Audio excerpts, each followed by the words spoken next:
हमारे चैनल समाचार की दुनिया को लाइक एंड सब्सक्राइब करें और बेल आइकन दबाना ना भूलें।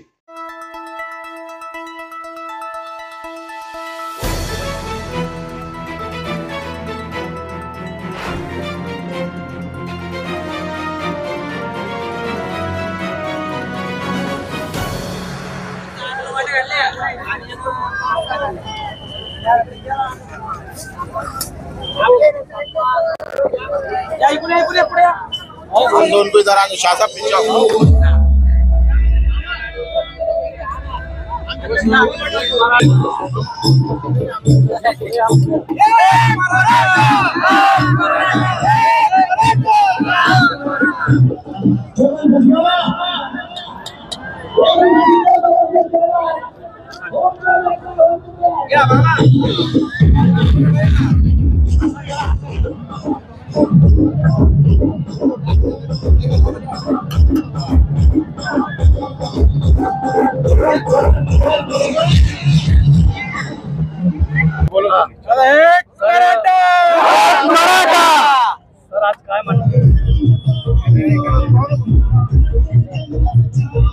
सगळ्याला जय शिवराय।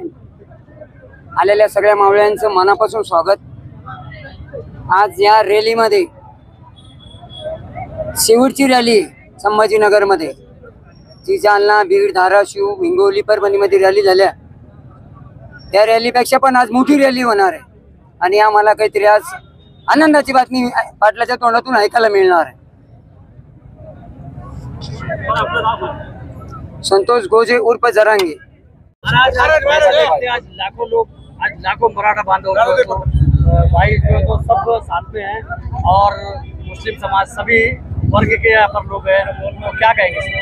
आज मराठा समाज को सिख समाज का पूरा पाटिंबा है। सिख समाज का, और ये जो कर रहे हैं ये उनके आरक्षण के लिए कर रहे हैं और शांति में कर रहे हैं। इन्होंने ना कुछ दंगल कराई है ना कुछ कराई है, लेकिन सरकार सुन रही नहीं है, इसलिए पब्लिक रोड पे उतरी है।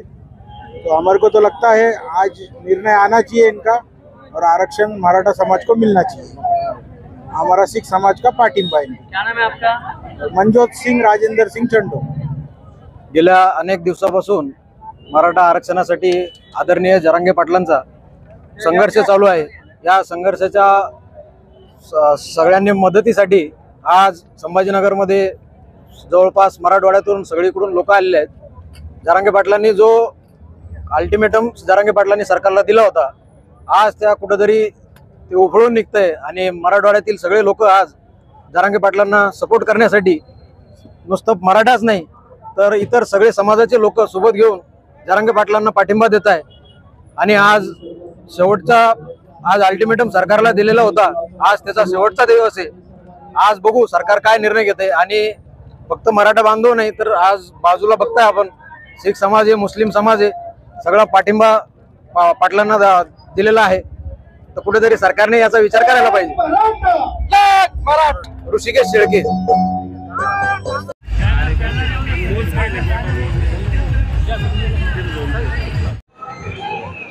एक मराठा लाख मराठा। आज छत्रपती संभाजीनगरमध्ये माननीय मनोज जरांगे पाटील यांची संवाद रॅली या निमित्ताने एक सामाजिक बांधिलकीची भावना म्हणून शिवछत्रपती महाविद्यालयाच्या वतीने पाणी आणि अल्पोपहाराचं वाटप या ठिकाणी केल्या गेलेलं आहे। कुठलीही शैक्षणिक सामाजिक संस्था असो, तिने नेहमी सामाजिक बांधिलकी जपण्याचं कार्य आवर्जून केलं पाहिजे। समाजामध्ये नेहमी संवादाची भावना, समतेची भावना निर्माण झाली पाहिजे। ज्याचा त्याचा आरक्षणाचा वाटा ज्याला त्याला काळानुरूप मिळालाच पाहिजे। एकेकाळी सदन समजला जाणारा समाज आज अल्पभूधारकतेकडे वाटचाल करीत आहे। यामुळे काळाची पावले ओळखून महाराष्ट्र शासनाने मराठा समाजाला आरक्षण दिलंच पाहिजे, ही आमची भूमिका आहे। एक मराठा, एक मराठा।